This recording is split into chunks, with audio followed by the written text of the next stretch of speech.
Welcome, welcome back to Crafting a Meaningful Life, and another wonderful guest for you today. Sometimes you get to have just me, and sometimes I find those guests that I think are really providing stuff for us that is the meat about the next step. And I know you think that I know it all, but to be honest with you, I know about this much, and I have all these people on who know this much. So today I have this wonderful guest, Karla Olson. Welcome, Karla. Welcome to the podcast. Thank you. I'm so glad we made this work. I've been looking forward to it for a long time. So Karla and I live in the same state, probably 40 miles apart from each other. We are working in the same area with women, and yet we had not met until about 5 minutes ago. Isn't that funny?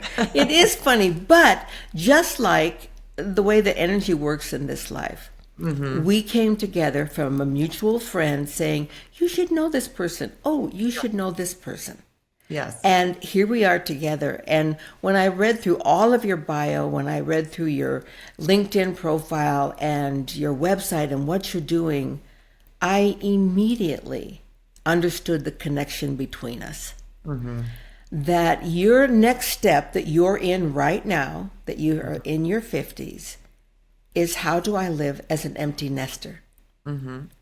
And to that end, you are now devoting your life, your energy, your career path to helping women move through this area of life. So let's start with, tell us a little bit about what led up to wanting to work in this area. Yeah, so I have 3 daughters, and it was 2019 when my first daughter graduated, and I saw all these other parents that their last kid was graduating. Right. They were on the field taking those priceless pictures, and they had a little bit of a heaviness about them because it was their baby leaving the nest. And I thought, well, I have 6 years until I have to worry about that. And then fast forward 3 years, my second daughter graduated, and I still could not answer that question. Who am I without my kids being around all the time? And so in 2022, that's when I really dove into researching empty nesters, what makes a happy empty nester, so that when my daughter graduates in 3 weeks and then leaves the nest in September, I would be more prepared. And what started out as something to help me prepare for this has now become my midlife mission to help other women do the same. Yeah. And I didn't do that at age 50. I was still so much into my career. But definitely, as my first child my last child left the nest at age 55. Yeah, I'm like, that'll be me. I'm 55. Yep. okay, so what happens here? Yeah. And then there's another time that happens, and I will tell you when that is. And that is when I retired and sold my company at age 65. Wow. And then there's that, okay, you're not only an empty nester from your children, Right. but you're also an empty nester from your company, your career, all these employees that were your children. Yeah. And now you're alone. It's like a double whammy identity crisis. And so there are 2 kind of empty nester phases. And there may even be another one. Maybe you lose a spouse, or maybe, you move into a different neighborhood in a smaller home, and suddenly all this network is not there anymore. So I think the things that you're doing apply to so many different areas of life. Yeah, absolutely. I mean, we're actually selling our home of 12 years. We're going back home to Washington, and then my husband's changing jobs. We're becoming empty nesters. So we're kind of doing everything all at once. Yeah. And a lot of people refer to this to the sandwich generation. Like, even though your kids are leaving and you're untethering yourself from them, now your parents need parenting. Yeah. And so we're sort of in that sandwich generation. So we're getting hit pretty hard by all this. So let's talk with how you found this path. I know what prompted you to step into it, but then what were the next steps for you? How did you discover the steps that you're now teaching? Yeah, that's a great question. So one morning, February of 2022, I woke up at 3 a.m. and I literally went to the kitchen, made coffee, and I wrote down the theme for all 21 chapters. It just came out of me. I feel like this was a very guided process, a very needed thing. Wow. And I divided my book into 3 sections because everyone was so forward focused on what am I going to do in my empty nest? And for me, I just had this really strong intuitive hit that said, we need to pause and look back at what we've done for 2 decades before we can move forward. And so in my book, the first 7 chapters, the first section's called The Past. We actually have the mom go back and find her first picture with her baby. And we write a letter to that young mom and tell her, thank you for everything you've done. I forgive you for everything you don't know. Here's some things that are going to happen, but you're going to get through them with grit and grace. And it really ties the present self back to that younger mom that didn't know as much as we know now. Yeah. And I thought it was so important. We also create a highlight reel of our favorite mom moments. But for me, we're so busy mothering. It's such an active verb, the mothering, And when our kids start to leave, I think the pause is it's so important. There's so much power in the pause, right? And so I wanted the moms, before they were like, how do I think forward and tackle empty nesting? I really wanted them to look back and just revel at all the many little miracles they've created for their family. I love that. And I think that that's such a great place to start. I didn't do that at 55. I was at 55, my youngest graduated, was heading off to college, and I was divorcing at the same time. Oh, wow. Yep, that's And common. so here's the waterline, and you're Yeah. just doing everything to keep your nose above the waterline. Yep. And so the thought of reflecting back, I'm still like in the now of, oh my gosh, I'm going to sink or I'm Yes. going to learn to swim. Which is Yep. it? Yep. Yeah. And I talk about that in my book. I think oftentimes moms kind of put aside, I call them their soul whispers, little things that they've always known they wanted to do. And it's like keeping a beach ball underwater. And eventually when your kids leave, that beach ball just comes up, because we just have to really get back in touch with our authentic selves, because the world needs our gifts like yesterday. Like we really need to learn how to pour love into ourselves like we have been our family. Because when our cups are filled up, everyone else can fall in love with the overflow. And so I think what my thing is really teaching moms to like nurture themselves again instead of always putting themselves last. It benefits the family. It is wonderful when the children see their moms shining and empty nesting. Yeah. And it's very empowering for family and friends to see that as well. So now I'm like almost 72. I'm 71. This last week, I received a text message from my second son. I have 2 sons. He's my second one. And he is now 41. Okay. Okay, so long past being in my home. Yeah. And for the very first time, I received a text message from him that was other than, hi, we're doing this, or the transactional kind of stuff. And it said, Mom, I was working out in the gym this morning, and I thought, wow, I'm so grateful to you that, in your 5th generation or decade on the planet, you decided to make a change in your life. And you've set such a powerful example for me. And you play with your grandchildren the way I want to play with mine. And thank you for making that change later in your life. And I got to witness it. Wow. That's powerful. Now, am I ever going to delete that message? No. Never. I'm doing it right now. But sometimes it takes a while. I mean, in your 50s, your children may not be ready yet to look at you and say, Mom, you're just all that. You're such a wonderful mom. You really brought it all. And thank you.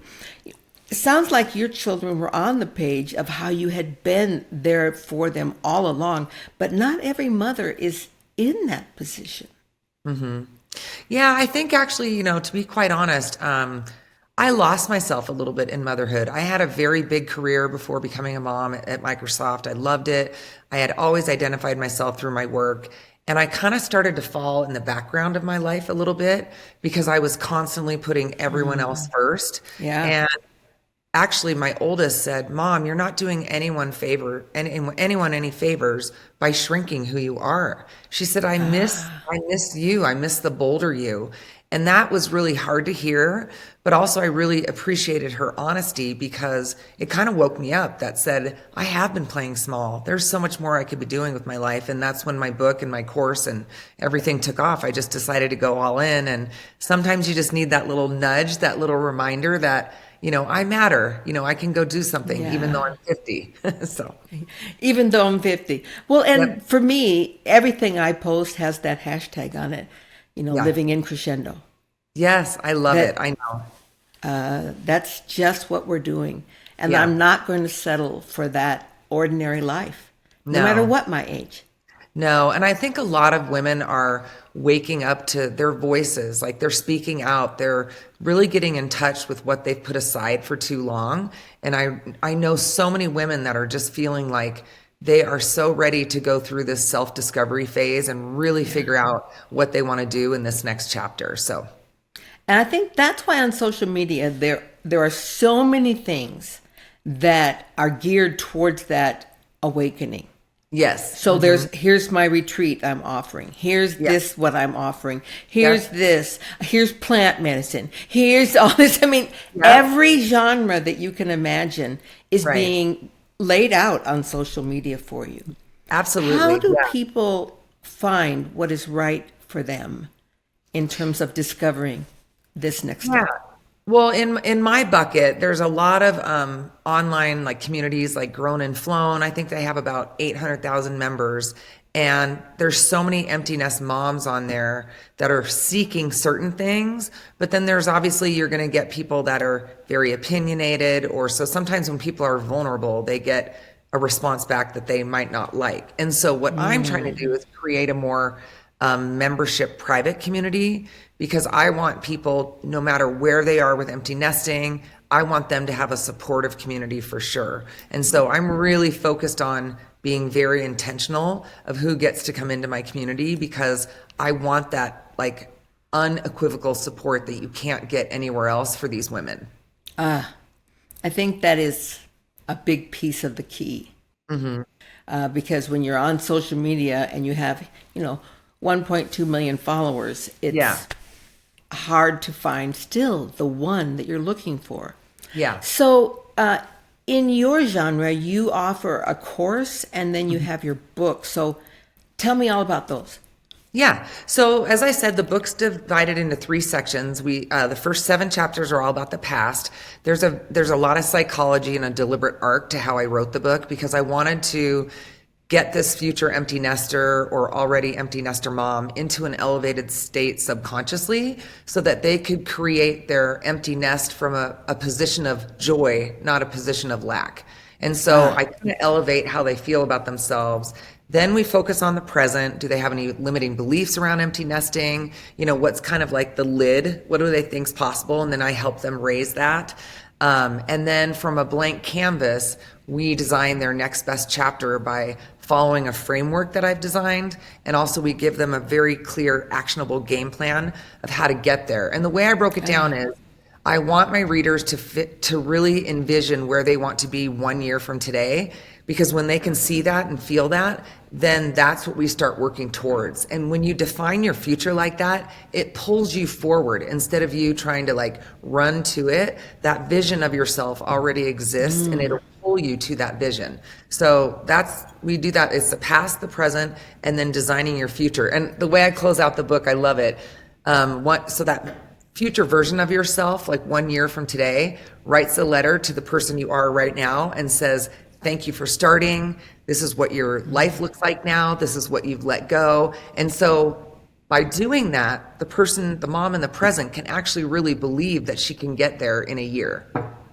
I love all those stages. And one of the things, by having all 3 clear, distinct stages, you don't live in the future. No. Because as we all know, that's where fear lives. And Yes, so, especially anxiety. when you're an empty nester and you're looking Yeah. at the future, oh, well, that's where I'm going to get sick. That's Right. where I'm going to Yeah. grow old. Yeah. That's where I no longer fit in this dress. That's when all these fears, do you know what I mean? That's when Yeah. all my friends find younger friends and Yeah. all sorts of fears in that future. But Yes, if you for can sure. clearly take validation from your past, Mm-hmm. craft your present day, and then the way you phrase that, I love it. Design your future that pulls you and invites you to it. Yes. That's exactly right. It's an invitation. That is so beautifully said and so beautifully written. Is your book available on Amazon? It is. It's available on Amazon, Barnes and Noble, and then for people in Utah, I actually have created a special bundle. So it's called the Almost Empty Nester, but this applies to anyone who's already an empty nester as well. This was just a title of, you're almost ready to be a happy empty nester. And then this is all the reflection exercises in the book. We designed this beautiful journal to like house all your answers and questions and, really answer some of the deep work. And this is my favorite thing. But when you go through this, I promise it will cause miracles. You will have a transformation. So warn your spouse. And let's talk about that for just a minute. Because there is that piece that even though we say, well, we want to be our very best selves. That's the goal out there. That's the purpose of what we live for. Yes. And we know we're there because we want that for everyone that's around us, including our spouse. Yes. However, not everyone in our sphere is living their best self. And there are those people that are into sabotaging us being our best selves. It very well might be your spouse. Right. I remember at age 50 at 284 pounds and wanting to start down this self-discovery journey. And after I had lost 20 pounds, I was like, for the first time, I thought, I'm going to do this. Wow, that's amazing. And I went to my spouse and said, today was a big day for me. I just lost 20 pounds. Yeah. And his response was the worst possible non-cheerleader response. You don't look any different. But I suppose you're going to lose more and it's going to be all about you. Oh, wow. And that realization that, okay, you're not only not a cheerleader or definitely not my champion, but you're my naysayer.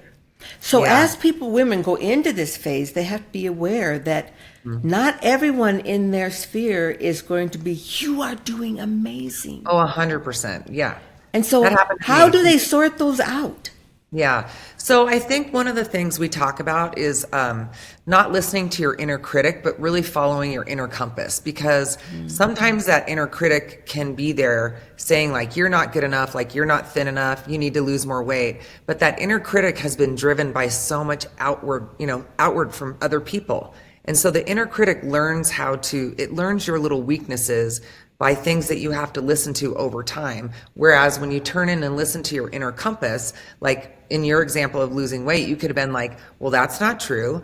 I feel better. I've lost 20 pounds. I'm starting to look different, but more importantly, I'm committed to making this change, right? So that's what I really get women to do, is to turn inward and not focus so much on what's happening outwardly. Because someone told me when I started writing my book that she's written 3 books now. She said, a lot of people, your closest friends won't read your book.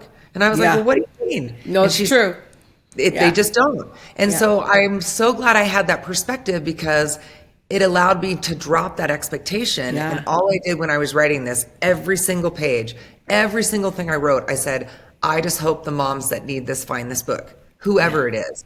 And so that's who's found my book. And we are #1 on Amazon, and we've sold thousands of copies, and I'm a first-time author.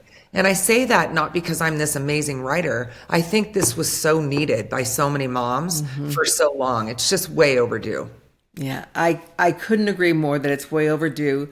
Yeah. And this area of life is, for me, stepping into, I hesitate to say this, but it's kind of how I felt.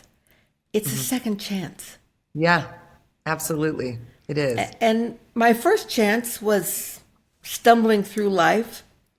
And my second chance was a wiser, more in-depth, ready, prepared woman that had a second chance.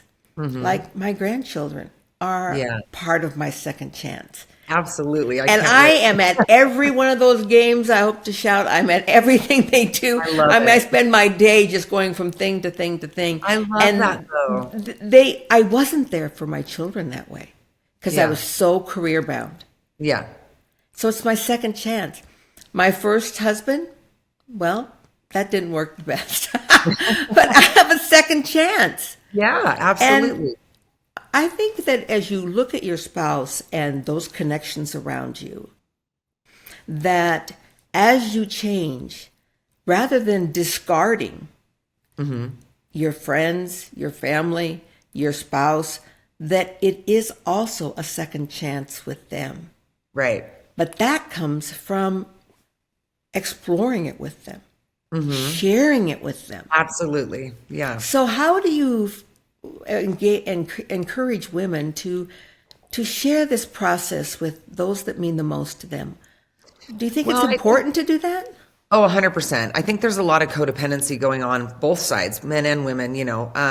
And so I think when we do our virtual book clubs, I open up the book club. It takes 4 weeks. We do a book club every Monday night and we go through the book in about 4 weeks, which I learned is too short. So that's why I developed a 10-week course now to take the women Right. through this. But we always open it up with pick 2 or 3 people that you're closest to and say, I need an accountability partner, but I just want to let you know I will be changing. Because like one of the things that I had to change is I was such a people pleaser. I would be in the middle of something important to me. And if someone needed something, I would just drop it and go. And that was my definition of being a good friend. But I had abandoned myself so many times that it left little scars on my soul that finally I had to come up with my therapist, Deborah, who's brilliant. I have this saying that if someone wants me to do something and I get that gut feeling like, well, I really need to finish this other important thing, I could help you later. I say, does this matter to me? Because what matters to me matters. And so I have to remind myself that what matters to me matters. And so I don't have to drop what matters to me for what, someone else, it matters to them. Yes. That doesn't mean I'm a bad friend, but I have started to kind of stitch up those holes in myself a little bit. And I've started to feel it's just putting up boundaries and feel like a whole person that, everyone could just take me and pick at me. And I just really had to work on it. So that was for me. And so people are seeing me change a little bit. And it took me until I was 55 to get this down, 54. But it's a good thing because I actually think they respect me more because now I know they know where I stand. They know that they can't just, use me whenever they need me and then not think about me when they don't. I just don't allow that anymore. So, I love that space. One time when I was going through this thing of learning to say no, yeah, and I just had a hard time practicing those words coming out of my mouth. yeah, No, I won't be able to help you. right.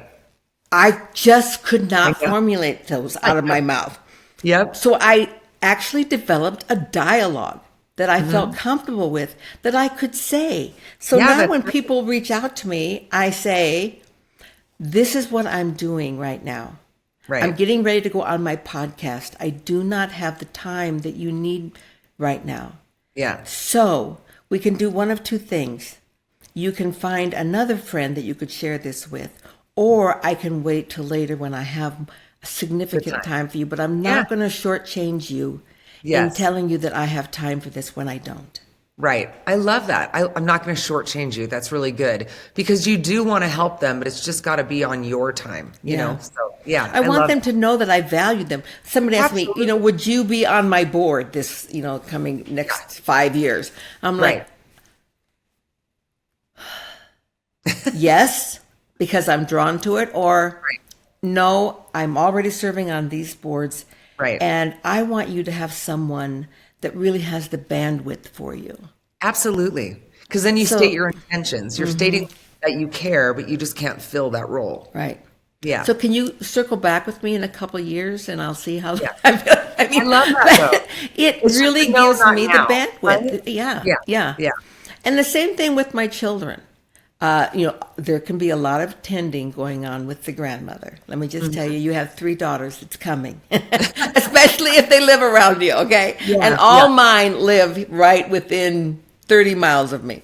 Yeah. So that comes, and I have to be able to say, if I show up, I want to be there for the children, but I'm in the middle of this. Could we postpone? Could we do this? Could John come instead until I can arrive? I mean, there's all sorts of ways you can work it rather than, like you say, abandoning who Yes. you are. Right. Yeah. And I think that's such a common thing we do as moms. And, I mentioned that earlier. Like, I lost myself a little bit along the way. I felt like I was in the background of my own life a little bit. And I didn't want my kids to see me living like that anymore. So for the Ah, last few years, being on interviews, podcasts, TV shows, magazines, my kids are really seeing me put myself out there. And they're just like, Mom, this is great. And I think even subconsciously, it gives them permission to shine and go after their big dreams as well when they see us living that way. absolutely. I, Yeah. my youngest daughter is just turned 34. Okay. And when I was 34, I was so lost. Yeah. It's lovely to see your children ahead of you. Yes, it Yeah. is. It's amazing. It's the best thing in the world. Yeah. But now, in fact, just this morning on social media, I saw this little video, and I'm not kidding you. If I had the link, I would send it to you. Yeah, But send it to me. it was this woman, and then her twin, obviously, was her, walked in, and she says, and it says, "Welcome to your higher self therapy session." And so she's like, "Oh, I see you've brought guests." And she said, "Yes, yes, these are my parents, and I wanted to bring them today because I wanted you to see where all of this stuff is coming from." Oh, I love it. That's great. And so she welcomes them there, and they're like just excited to be there to help if at all possible. And then she said, "I just wanted you to see, Yeah. what I've been dealing with." And the higher self therapist says back to her, "Oh," and then she looks at the parents. She said, "So you're the one. You're the ones that are responsible for her resiliency, for her creativity, I love I it. mean, all these things." And she's like, and then her response was classic. She said, "No, no, no, no, no. Those were my things. That's what I built." Don't give my parents credit for Yeah, that. they're the ones that brought this other stuff. You know what I mean?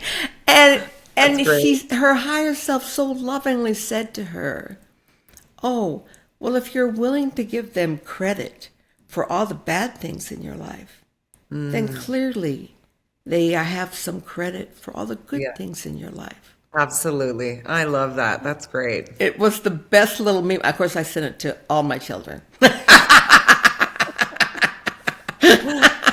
You have to do that, right? As moms. Every once in a while, you have those little things that Every come once in a around. while. Yeah, like this is a good one. So, what are you doing in your life right now that you feel is the light, makes your eyes open wide, and that's part of this new empty nester phase life, that is bringing you joy? That's interesting. It's a good question because I have everything going on. So my husband is quitting his job of 13 years here in Utah. We're moving back to Washington, where all our family's from, and my mom will be 91 in May, so I'll be closer to her. We're also going to split our time in Palm Desert, so he doesn't know what he's going to do next. So I am completely untethered from anything. And I'm such a nester, right? I love to take care of my house. And, we aren't even going to buy a house for another 4 or 5 months. We're just going to go around the country and visit our kids on the East Coast. And it's a whole new chapter. So for me, I'm letting go of the anchoring, the heaviness of all the stuff. Like we're getting rid of a lot of our stuff. And I feel like I'm just going to it's like a blank canvas for me. I feel like it's going to be a whole new chapter of possibility. And I'm leaving behind sort of the weight of what others expect you to do. Like Mark and I are going to rent a motorhome and drive up through all the fall leaves on the East Coast and visit our friends in Boston and New York. And everyone's like, "You're going to do what?" And I just feel like we're finally just doing what we want to do instead of what the world expects us to do. So we're going to have a nice little chapter of just being free and doing what we want for a little bit before he starts a business next year. But we have about 9 months where we don't have anything to do, and it's going to be fabulous. I am so thrilled for you to be able to do this. I'm Seriously. excited. Yeah. It's the phase that people don't think enough about. Yes. They have a lot of fear about the future, but when Yeah. they stop and think, this is the first time in your life that you're going to be able to breathe your own air, Yep. not the And air when of we're your moms, children, Yeah, all those I mean, other people. Yeah, and when we're moms, like I think when I've heard from other empty nestings, like when the last one literally goes off to college or gets their job, they're out of the house. You just don't realize how many files that you have open every day. Like, okay, I got up, but what's for lunch? What's for dinner? When do I do the Yeah. laundry? When do they need to Yeah. be picked up from practice? Like, when's the next game? When's the next recital? And when all that calms down, I do think a lot of moms really just don't know who they are anymore because Yeah. they've been so busy. Like they call it the mom overload. The brain is constantly going. So that's what this book does is it really helps them picture empty nesting from a blank canvas. That's chapter 8. And like what's possible if you didn't have any time or money constraints. Now I know that's not true, but when you think from that space and get in a state of flow, your brain will start to see possibilities that you would have never seen before because you're not limited by your day-to-day habits and the way of being. Yeah. And that's changing, right? So we kind of look at our lives in the book as a puzzle piece. When your kids move out, cooking large meals goes off the table and driving. And so we see all this blank space and I help moms figure out what to put into that blank space. So their lives just are. I want moms to not just fill their time. I really want them fulfilled on a soul level. And we work at that. I love that. In fact, I was saying to John, my husband, just the other day, I think I'm getting close to ready to retire from my retirement. Because my life has been so full, so many things Yeah. between my nonprofit work and my Yeah. podcast and my book and my speaking and different things that I'm involved with and now helping women strength train in their 70s. Just I so love many it. different things. I hope to shout at some point I'm going to retire from this retirement. And then what's next? But you and I both know Yeah. we are cut from the same cloth Yeah. in that the next phase of our life is not going to be just sitting all day and or golfing one day a week and what do you think, what do you want to watch on Netflix tonight? Yeah. And it's just not who we are. Yeah, no. No, and I thought about that. Like when I started writing my book, I was like, who am I to write a book? I mean, I've written songs, I'm a lyricist, I love writing, but I sat down and I thought, well, my career at Microsoft was 10 years long, and at the time when I started writing, I was 52. I'm like, I have a whole nother, at least 10 years ahead of me that I can do a whole nother career. So when I looked at it from that perspective, I thought, gosh, anything's really possible. Like, what do I want to do? And I knew I wanted to help women fall in love with their future. Yeah. See, we're so much alike. I wanted to help people fall in love with their future just 20 years hence. So it's just Right? well, and that's kind of when I thought I retired at 65. I really felt like I had such a new lease on life after going through the metamorphosis physically, emotionally, mentally, spiritually, socially, all of them. Right. I thought, I believe I have another 30 years. Yeah. And what am I going to do with that 30 years? Yeah. And if I am going to be around for 30 years, I want to craft a life that is worth living, not just existing. Absolutely. Yep. And that's the business that you're about. That's who you are at all sorts of depth of soul, and I love it. Yeah. So as we end our podcast here today, we're going to include all the links so people can find you, your book, LinkedIn, social media, your website, all the things so that people can And when should people start preparing for this? Well, if we can, I mean, I know a lot of people are empty nesters and then like packing for vacation, they wait till the last second and all of a sudden they're like, oh my God, I'm an empty nester. But really when your child starts driving, it's new to them, it's new to you. And so when they start to dip their toe into independence, that's when I want you to start untethering your soul a little bit and just kind of start filling up your own cup. So right around then is a perfect time to start thinking about it. And it really is true. That is kind of their toe into true independence. When you have your license and your mom's not dropping you off and picking you up from every single thing. And it's funny, like when when my youngest got her license, I thought I was so done with driving. I had been carpooling for 22 years since my daughter went to preschool. And I miss it because I love that time in the car when you hear about everything, So I do miss it a lot, but it does free up a lot of time. So it certainly does, especially when your oldest gets their driver's license. Yeah, And they can help with the younger. Yeah. Yes, exactly. Yeah. Yeah. So it's never too early. Most of my listeners are 40 plus, and so many of them are experiencing that now. And it's never too early to start thinking about what is there for me. And I loved one of the things that you said was that to not leave yourself behind even now. Yeah. Even if you're not an empty nester now, Yeah. to be continually setting the example of what an empowered woman looks like to Absolutely. your children. Yep. And your children love that about you. Yeah. It's changed them for sure. Yeah. So, your final question today is this. What would you say is the number one thing that women and you and me, so a lot of different age groups here, can do as their priority for crafting their meaningful life? And let me I want to rephrase that. Yeah, rephrase that. What is the number one quality that we want to be? Not do, but be. I would say as we step. Authentic and true to ourselves, true to our inner voice, for sure. Okay. That internal knowing, we need to encompass that. So my listeners are very familiar with that word authentic. Share with us your definition and your version, and how do you know when you're living authentically?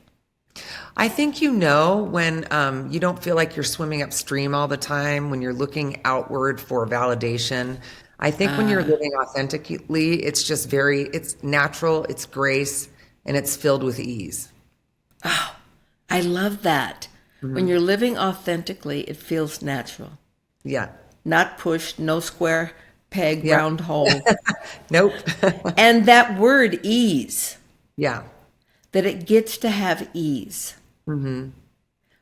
Because definitely as Americans, we are taught the mantra that in order for it to be worthwhile, it has to be hard. Yes, that's the opposite of true, in my opinion. Yeah. Thank you so much for being on and sharing your wisdom. I'm anxious to buy your book. And is it also available on audio? Yes, I'm just recording the middle part this Wednesday. Okay. And then next week I'll have it done. It should be out by June 1st. Okay. Yeah. So probably about the time this podcast comes out, we'll be Perfect. able to include the link also for the audio. And I love that. Yes. I still love to read. I'm very tactical. So I love to have me it in my too. hand. But Yeah. I also know that I don't get through enough books that way. And that I have to add the audible portion to Right. be able to read enough books in my life to continue to Yes. craft a meaningful life, because I know I'm not the only one that has smarts out there. Like you, I can't wait to read your book. All right. Thank you so much for having me. I really appreciate it. You're so welcome. And to all my listeners, obviously, I want you to get on and learn more about really opening a pathway for so many of us to craft that meaningful life post 40, post 50, post 60, post 70, post 80. And what are we bringing post 90? I even actually think I'm going to find the scale post 100 of what we are doing to continue to craft that meaningful life when I am looking at my children, my grandchildren, my great-grandchildren, and that great piece of legacy that we have left as empowered women.